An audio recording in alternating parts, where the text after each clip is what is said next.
I guess we're okay, we're recording. That's kind of shitty. I wish we had a light. Oh, okay.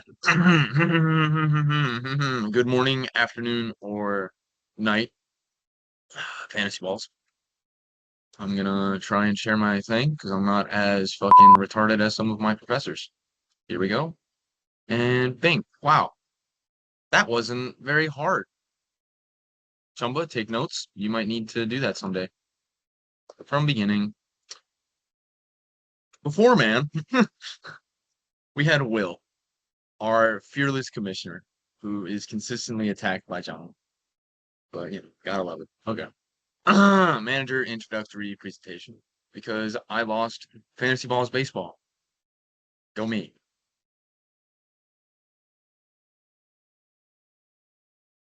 About us. Here at Fantasy Balls, we empower managers to foster collaborative thinking to further drive competitive innovation. Closing the gap and leveraging ethical cheating methods, we help managers grow organically and nurture a player-first mindset. I thought that was really nice. Don't mind me. Here's a list of the managers. I apologize if I spelled your name wrong.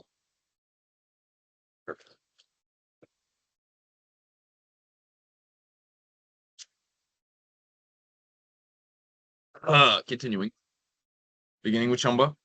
This also might be a little out of order, but from what I know, Chumba has a mother and he has a father, both adequately named Reed, but he is a football coach as well as a teacher who teaches history and I believe just history. But he also has a dog named Bella. So, what a guy.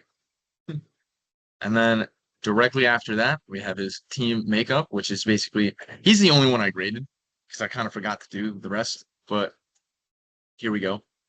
He's got the ridiculous duo of Jalen Hurts and AJ Brown,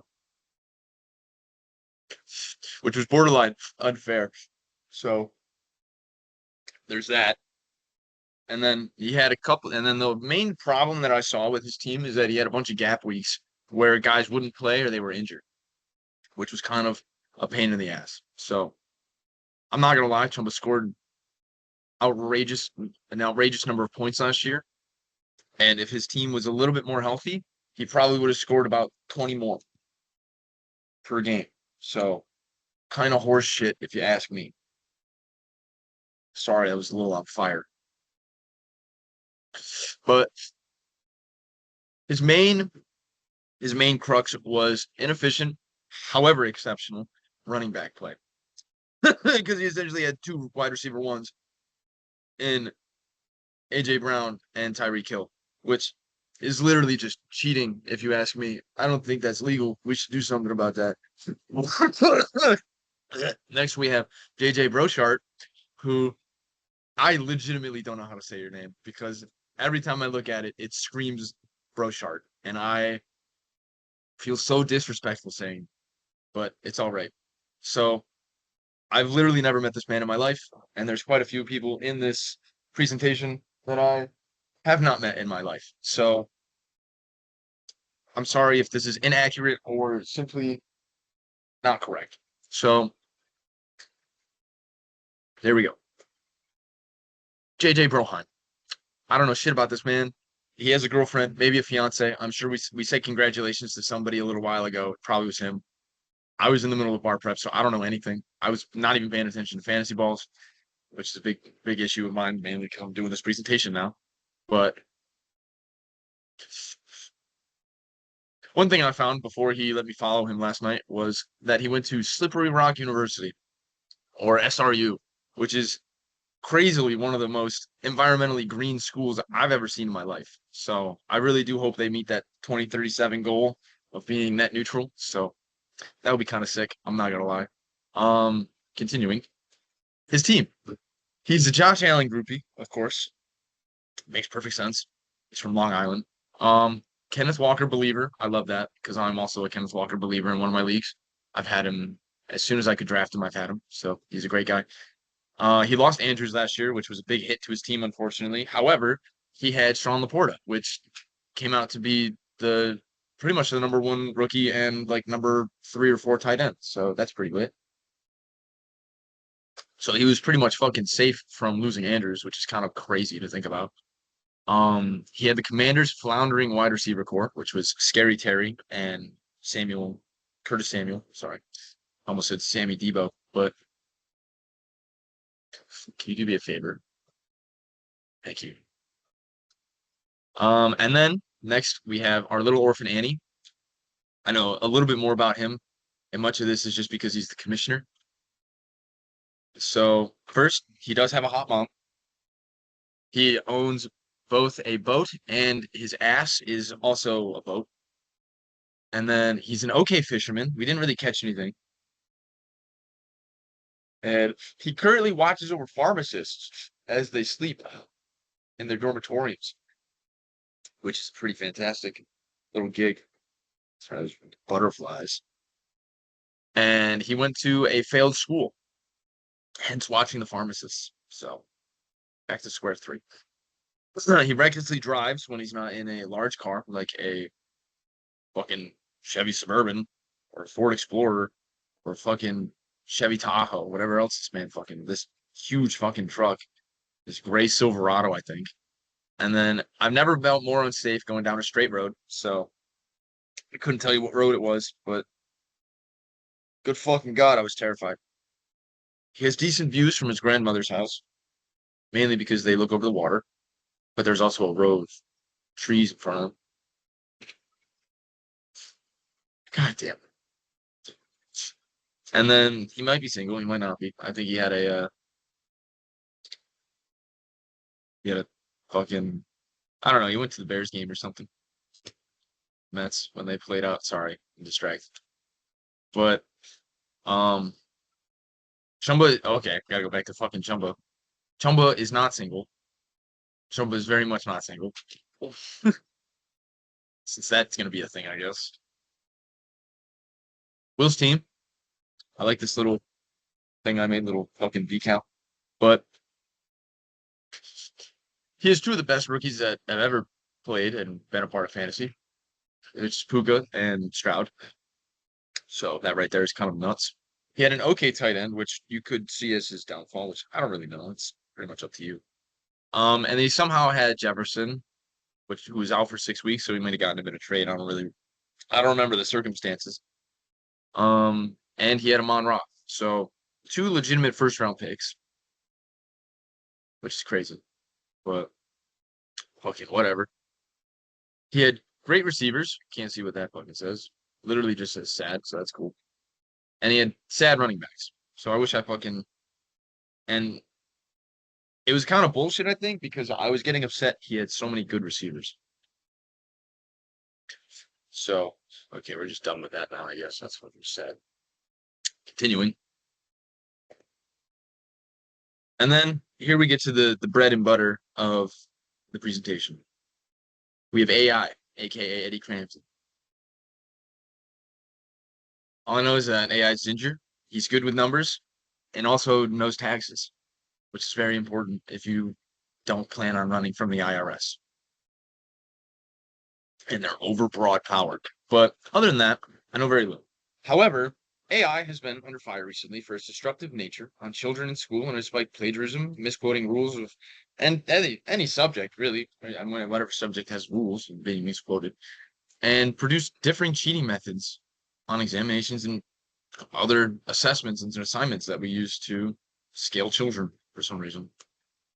And then the first conception of studying AI technology was proposed in 1950 with Alan Turing, who's the same guy who broke the code for the Nazis. And so we kind of fucking, that's pretty huge. And he was portrayed by Benedict Cumberbatch. This began in the 50s, later stirring some more research that was prompted by mathematicians and physicists alike. It was actually considered a discipline when a chess program was created and beat the reigning Grand Master, I think, the one of the best players in the world or the best player in the world. And that wouldn't be Magnus Carlsen because he's today's champion. But the term publicized in 1955 was at a talk at Dartmouth at an AI seminar, like an artificial intelligence seminar. I forgot what the name. I didn't write that guy. Yeah. but it's fine. It was important.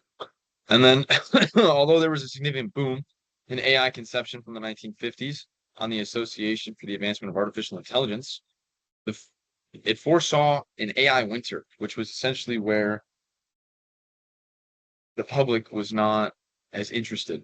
And so this plummeted private investment into the field. So, as well, at this time, there were challenging problems faced. That didn't, the article I read didn't go into detail about the programs and the problems, but it's it supposedly lasted for about 5 years, I want to say, 1978. No. Oh, no. 87 and 93, I want to say.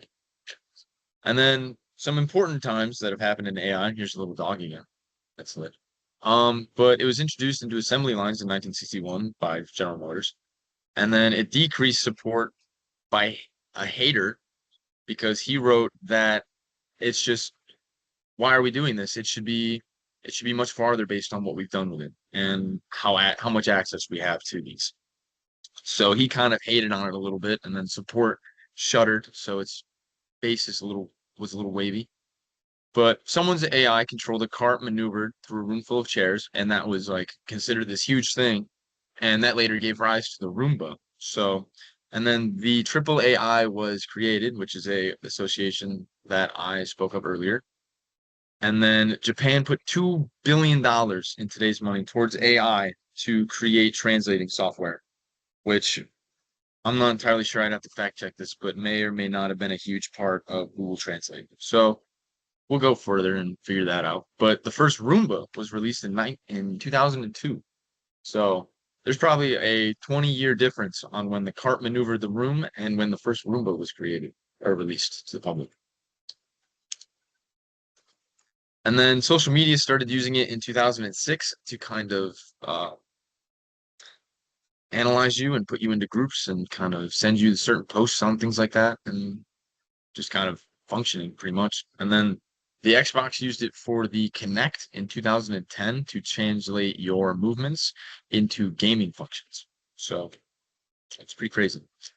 But future predictions for AI, these are just my own opinions based on personal knowledge and other resources that I've consulted, including an AI. So I don't really know what the fuck that means, but I've asked it to look into sources.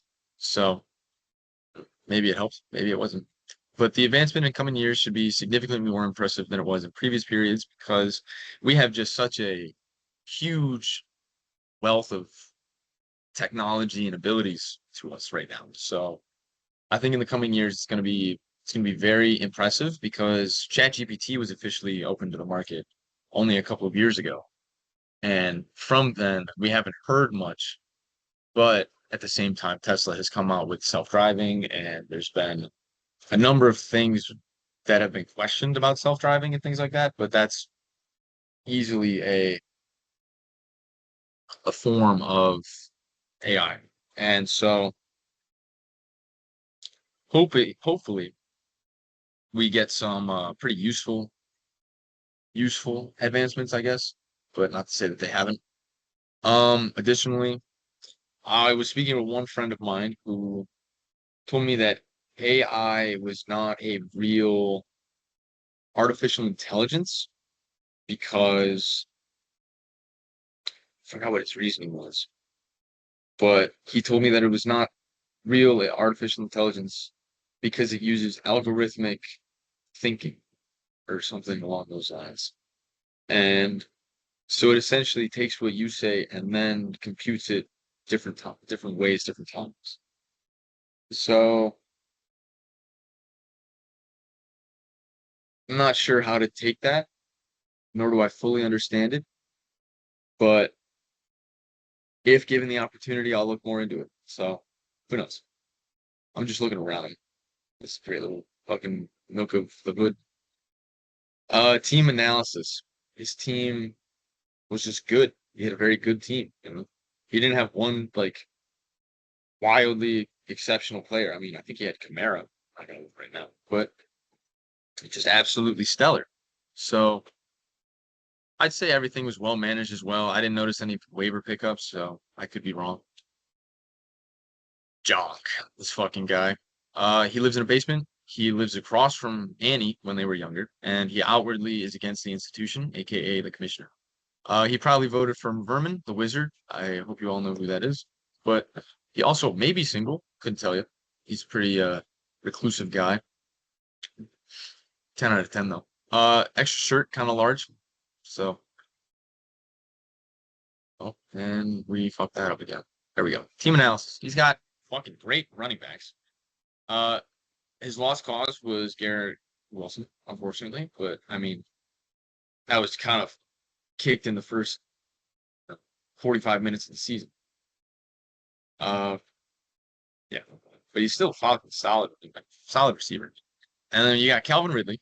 I like Calvin. I think he's kind of a pain in the ass though. So maybe he'll be better in Tennessee. Who knows? Otherwise, solid team. Recipient of the commissioner's rage and frustration. So kind of a bitch. I don't really know what you can do about that, but it's just a everlasting bias. Then we got Jake. I gotta move this. Oh, there we go. Jake. I hope you like the waterfall. He works with chemicals and the environment. I don't know if those are mutually exclusive. It's been a while since I've talked to the man, so not entirely sure. He drives a hybrid. From what I remember, it was a RAV4, only because I drove it. It was a lot of fun. It's a good car. Buffalo. I lived there for a few years. He's from Buffalo. He also likes Buffalo quite a bit. He has an uncanny ability to grow a mustache, an undeniable funny man, and he's not single, allegedly. I've seen her. I've met her. Needs to have digs. I don't know. He might be a keeper. I haven't looked. I have, but I have no idea. He had Kincaid as well as Bass. Shares the mustache with Kelsey. Good running backs with the greatest comeback history of all time, aka Purdy. Sorry, I'm just ripping through here because I am fucking exhausted.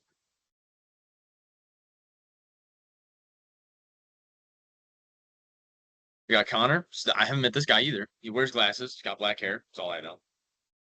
Uh, just fucking nuts trying to do my best out here. Team analysis. Criminally underused Mustard. So Bijan will hopefully be in a better position this year, I think. He has no notable wide receivers, except for Godwin. Godwin is just a beast in Tampa Bay. He is an unbecoming bench.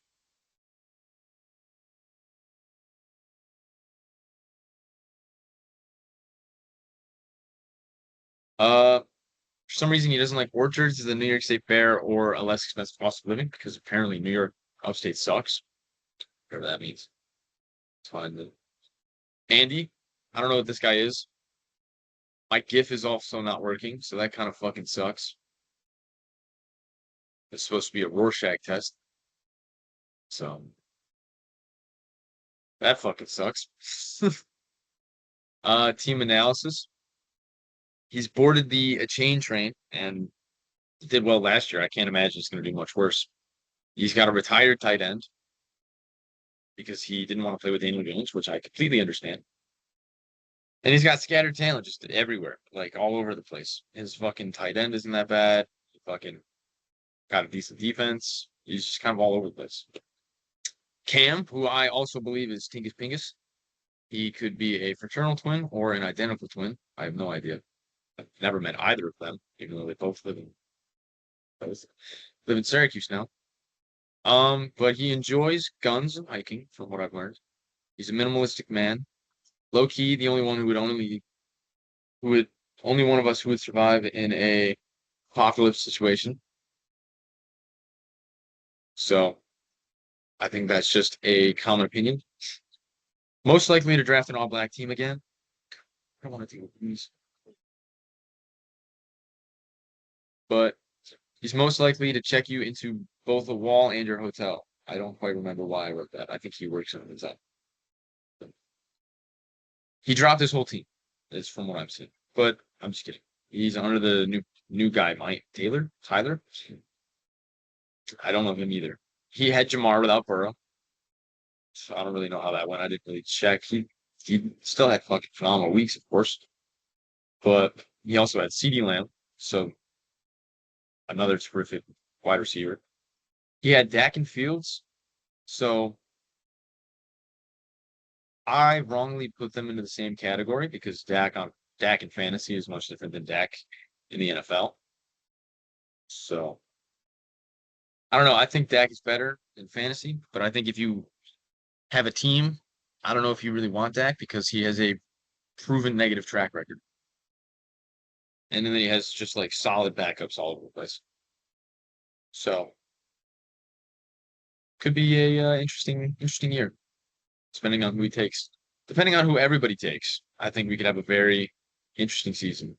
Um, because I've seen the keepers and I've elected to keep it out of this. So I think it could be very interesting depending on who people take. Because I already know that I have taken Drake London because I am wildly high on him this year. So why wouldn't you be? Um, and then I'm debating on who else. So it'll be interesting. I hope we all enjoy it. So good luck, and I will fucking see you all tonight. Yeah.